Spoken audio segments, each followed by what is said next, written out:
Hello friends, question 1A, 1.3 lesson, the cop and the anthem.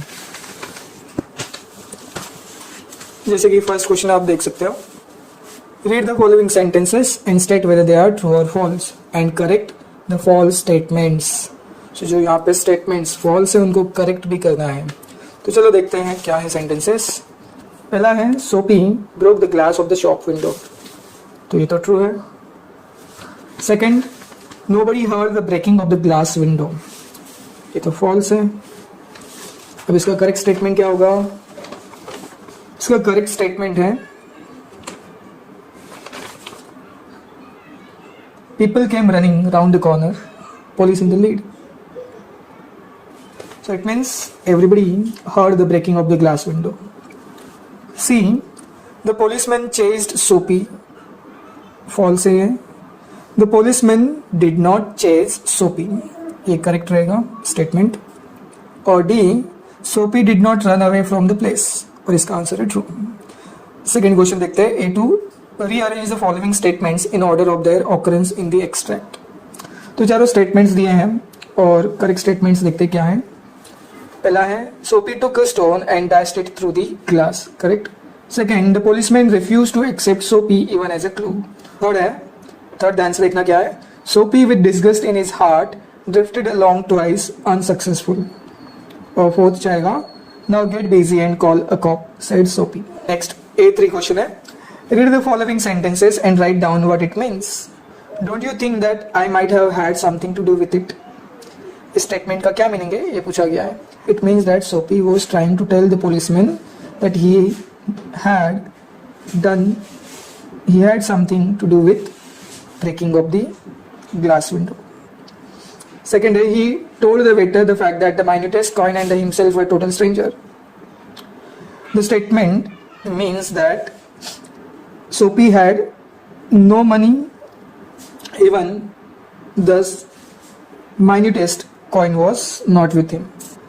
A4 question है suppose you are a manager of a hotel. A poor boy has taken dinner in the hotel and then he found he has not enough money to pay the bill. Describe how you will react in the situation.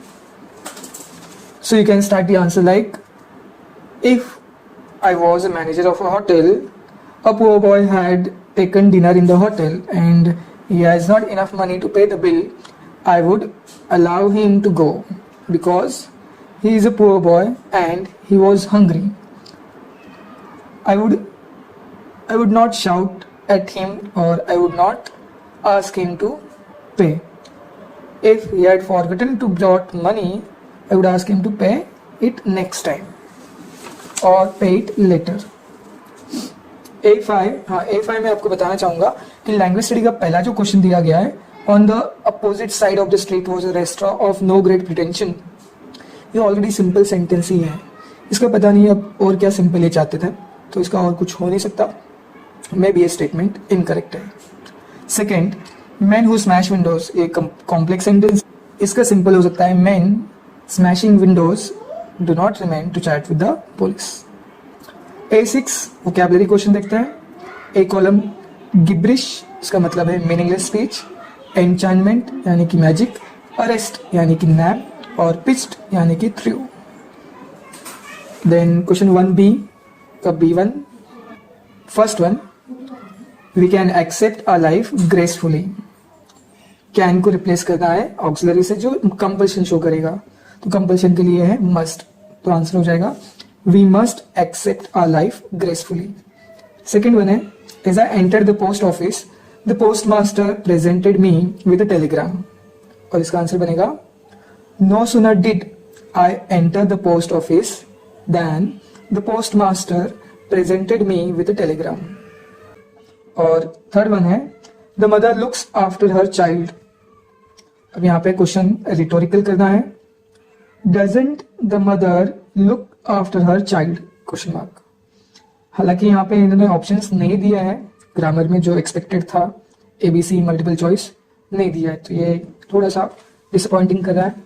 Then B2 summers in Delhi are extreme hot. इसमें summers in Delhi are extremely hot इस तरीके से आएगा.